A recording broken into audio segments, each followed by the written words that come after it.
Hello students, मैं doctor Shashikala Yadav, associate professor of home science, government college for women Hisar. आज हम discuss करेंगे body building nutrient that is minerals, यानी कि शरीर का निर्माण करने वाले भोज्य तत्व जिसको कि हम खनिज लवण कहते हैं। इस टॉपिक के अंदर आज हम डिस्कस करेंगे कि खनिज लवण हमें कहाँ से प्राप्त होते हैं, क्या इनका वर्गीकरण है, क्या इनके कार्य हैं और किस प्रकार से हमारे शरीर में उपस्थित होते हैं, यानी कि किस फॉर्म में उपस्थित होते हैं और किन किन साधनों से हमें खनिज लवण प्राप्त होते हैं। ये टॉपिक बीए थर्ड ईयर के फाइनल 5th सेमेस्टर और बीएससी होम साइंस के स्टूडेंट्स के लिए है। तो सबसे पहले हम बात करते हैं खनिज लवणों की कि मिनरल्स क्या है। इस पृथ्वी पर जितनी भी जीवित कोशिकाएं हैं उनका जो प्रॉपर स्ट्रक्चर और फंक्शन के लिए वो खनिज लवणों के ऊपर निर्भर करती हैं। खनिज लवण प्रकृति में केमिकल एलिमेंट के रूप में पाए जाते हैं। जैसे ही हमारी जो इरोजन होता है, जिसके कारण से पत्थर चट्टानें टूट करके छोटे छोटे टुकड़ों में विभाजित होती हैं और उसके बाद मिट्टी बनती है, जिससे कि हमारी भूमि तैयार होती है। उस भूमि के ऊपर हमारे पेड़ पौधे उगते हैं और इस तरह से जो हमारे भूमि के अंदर खनिज लवण है वो पेड़ पौधों के माध्यम से जितने भी जीव जंतु हैं, जो पेड़ पौधों को खाने वाले पशु हैं, उनके शरीर में जाते हैं। और जब इंसान इन पेड़ पौधों को खाते हैं या उन पेड़ पौधों को खाने वाले हर्बीवोरस जो एनिमल्स हैं उनके फूड प्रोडक्ट्स को खाते हैं, तो इस प्रकार से मनुष्य को खनिज पदार्थ प्राप्त होते हैं। हमारे शरीर के अंदर 50 से ज़्यादा ऐसे केमिकल तत्व हैं जो कि हमारे शरीर में पाए जाते हैं, जो हमारी वृद्धि, शरीर की टूट फूट और ज़रूरी कार्यों को रेगुलेट करने के लिए ज़रूरी हैं। खनिज लवण हमारे एक थोड़ी सी मात्रा में हमारे शरीर को ज़रूरत होती है। हमारे शरीर के अंदर भी इनकी उपस्थिति बहुत ही कम मात्रा में होती है। अगर हम टोटल बॉडी वेट के हिसाब से देखें तो हमारे शरीर का ये कुल 4% भाग बनाते हैं। हमारे शरीर के अंदर बाकी के तत्व जो हैं वो कार्बनिक यौगिक, यानी कि कार्बन, हाइड्रोजन और ऑक्सीजन व नाइट्रोजन से बनने वाले तत्व जैसे कार्बोज, प्रोटीन और वसा होते हैं। यानी कि कुल जो 4% भाग है वो हमारा खनिज लवणों से बना हुआ है, जो कि हमें प्रकृति से प्राप्त होते हैं। बाकी का 96% भाग हमारा मैक्रोन्यूट्रिएंट्स से बना हुआ है। और ये हमारे जो खनिज लवण हैं ये हमारी प्रकृति से प्राप्त होने वाले विभिन्न खाद्य पदार्थों के अंदर भरपूर मात्रा में पाए जाते हैं। अगर हम बैलेंस डाइट लेते हैं तो इन खनिज लवणों की जो आवश्यकता है वो आराम से पूरी हो जाती है। ये इनऑर्गेनिक एलिमेंट्स जो हैं हमारे शरीर के अंदर विभिन्न कार्य करते हैं, जैसे कि टिश्यूज का निर्माण का कार्य है, बॉडी के अंदर फ्लूइड के लेवल को रेगुलेट करने का काम है, शरीर के जो विभिन्न कार्य हैं उनमें मदद करने का काम है, या बॉडी के स्ट्रक्चर को बनाने के अंदर मदद करते हैं। इसके साथ साथ खनिज लवणों की एक खासियत और है कि जब उस खाद्य पदार्थ को जलाया जाता है तो जो राख बनती है उसके अंदर ये ऐश के रूप में खनिज लवण उपलब्ध रहते हैं। मिनरल साल्ट्स जो हैं वो हमारे स्ट्रक्चर फंक्शन के लिए जिम्मेवार हैं, जैसे कि हमारा कंकाल तंत्र है, सॉफ्ट टिश्यूज हैं, या रेगुलेटरी फंक्शंस जैसे कि न्यूरोमस्कुलर ट्रांसमिशन का कार्य है, खून के थक्का जमने का कार्य है, ऑक्सीजन को एक जगह से दूसरी जगह यानी कि ऑक्सीजन के ट्रांसपोर्ट का कार्य है, या एंजाइमेटिक क्रियाएं जो होती हैं उन सभी में खनिज लवण कार्य करते हैं।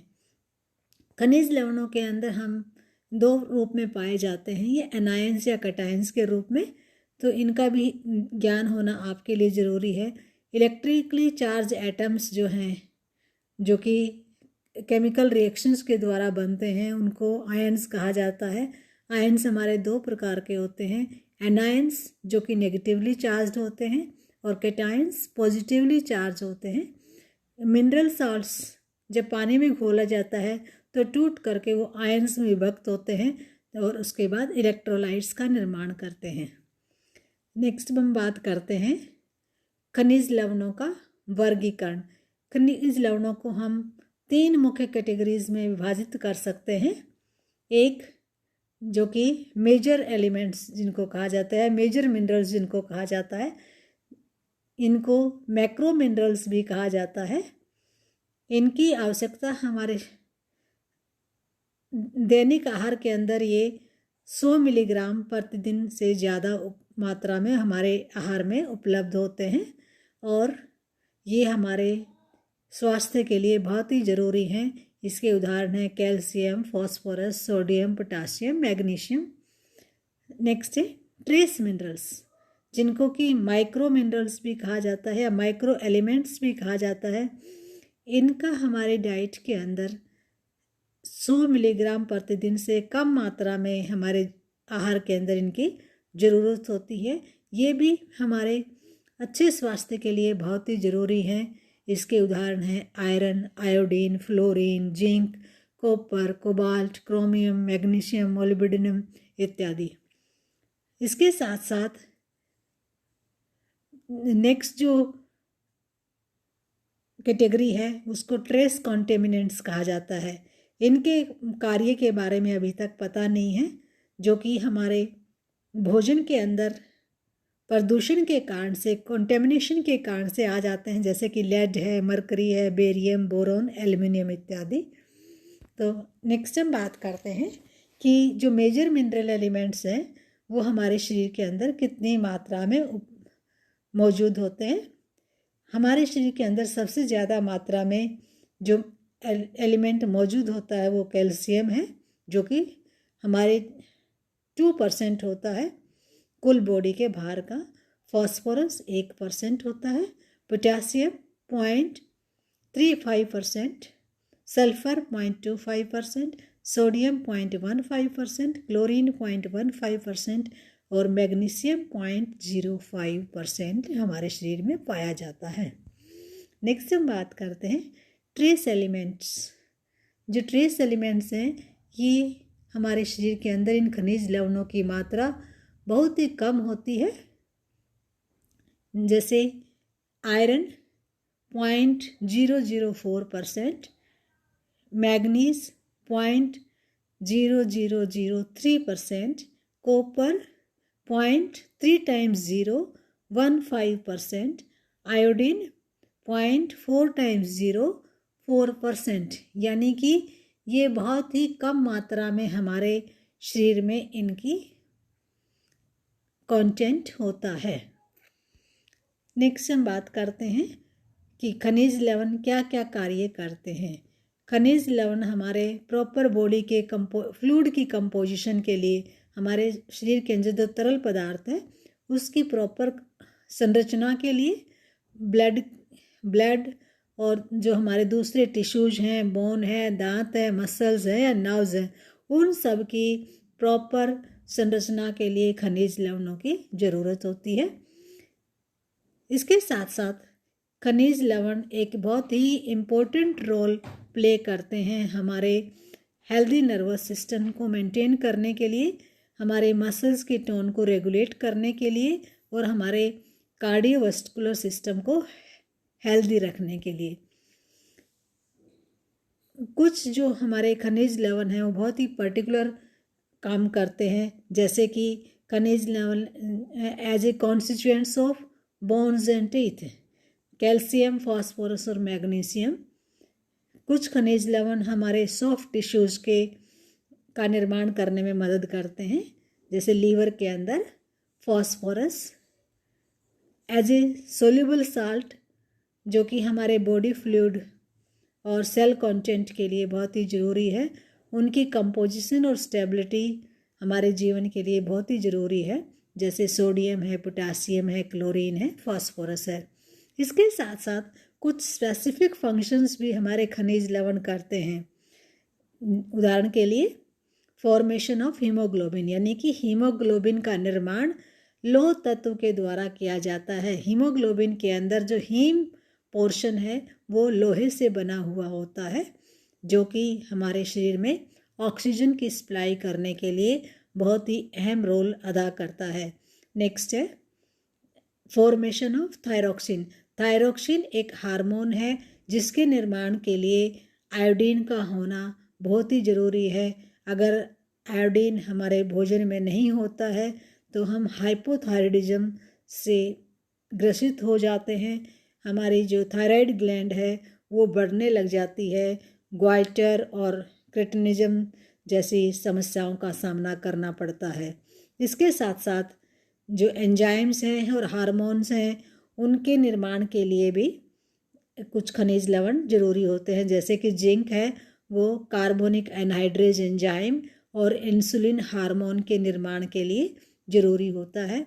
इसी तरह से कोबाल्ट विटामिन B12 जिसको कि साइनोकोबालामिन कहा जाता है उसके निर्माण के लिए भी जरूरी है।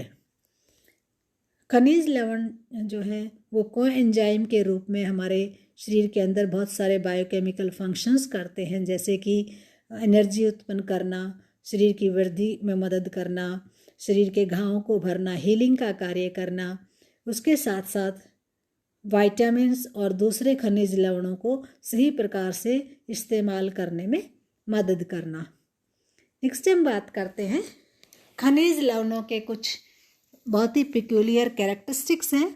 तो सबसे पहला है कि खनिज लवण बहुत ही स्टेबल हैं अपनी संरचना में, और ये ऊर्जा के द्वारा, कुकिंग से या प्रकाश के द्वारा इनके ऊपर कोई प्रभाव नहीं पड़ता है।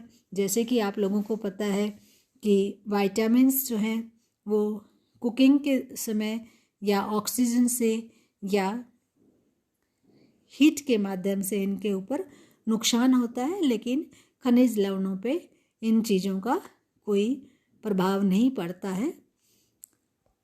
ये अपनी न्यूट्रिशनल वैल्यू एज मेंटेन रखते हैं, चाहे कुकिंग के प्रोसेसेस हों, इसके अंदर चाहे कोई भी कुकिंग का मेथड इस्तेमाल किया जाए, चाहे वो बेकिंग है, बॉयलिंग है, फ्राइंग है, कोई भी मेथड इस्तेमाल करें, खनिज लवणों की मात्रा हमारे भोजन में उतनी ही बनी रहती है।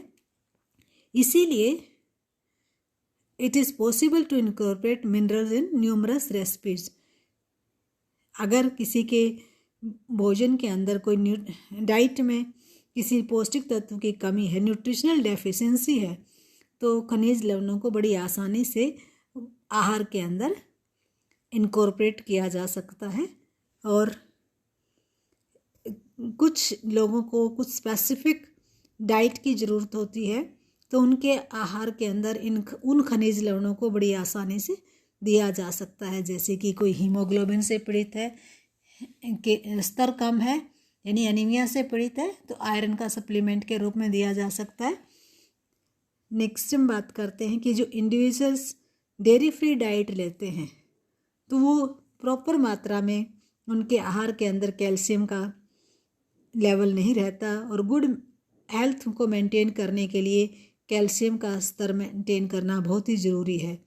इसलिए बहुत से खाद्य पदार्थों के अंदर हम कैल्शियम को ऐड कर सकते हैं, जैसे ब्रेड्स हैं या कैसरोल्स हैं, कुकीज़ हैं, जूस है या सेमी सॉलिड फूड्स, यानी कि विभिन्न खाद्य पदार्थों में हम कैल्शियम को ऐड कर सकते हैं सप्लीमेंट के रूप में। खनिज लवणों को जब हम डाइटरी सप्लीमेंट के रूप में लेते हैं तो वो मिनरल साल्ट्स के रूप में आते हैं, जैसे कि सल्फेट्स हैं, कार्बोनेट्स हैं, सिट्रेट्स, ऑक्साइड्स, पिकोलिनेट्स या दूसरे नेगेटिवली चार्ज्ड केमिकल ग्रुप्स के फॉर्म में ये हमारी डाइट के अंदर ऐड किए जाते हैं।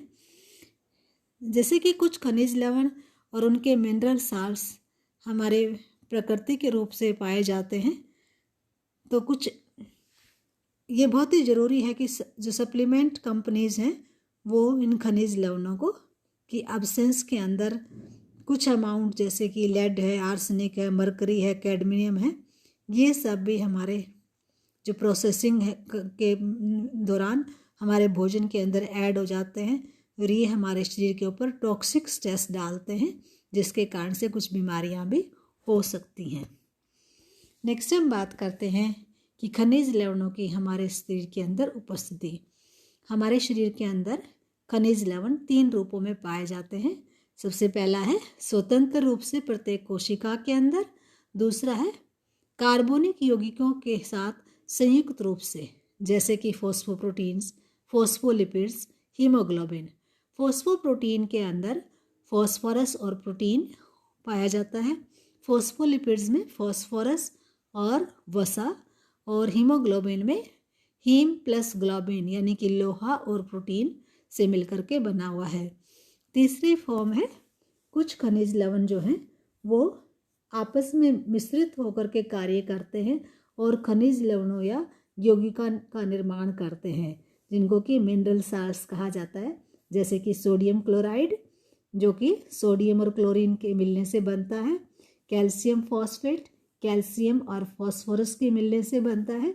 शरीर में कुछ खनिज पदार्थों के संयुक्त रूप से काम करने से एक खनिज की कमी से दूसरे खनिज की क्रियाशीलता प्रभावित होती है। अगर भोजन में कैल्शियम, लोहा और आयोडीन की मात्रा पूरी मिल जाती है तो अन्य खनिज तत्वों की कमी प्राय नहीं होती। इसलिए आहार में इन 3 खनिज लवणों की मात्रा पूरी मात्रा में समावेश करना बहुत ही जरूरी है। नेक्स्ट हम बात करते हैं खनिज लवणों की प्राप्ति के साधन। खनिज लवण मुख्यतः दूध व दूध से निर्मित पदार्थ, हरे पत्ते वाली सब्जियां, अन्य सब्जियां, फ्रूट्स, सीरियल्स यानी कि अनाज और दालें, सूखे मेवे, साधारण जो हमारा खाने वाला नमक है, गहरे और मीठे पदार्थ, प्याज, समुद्री मछली, अंडा इत्यादि के अंदर भरपूर मात्रा में पाया जाता है। किसी भी भूमि में उगाई जाने वाली सब्जियों और फलों में खनिज लवणों की मात्रा वहाँ की भूमि, खाद और पानी के प्रकार पर निर्भर करती है।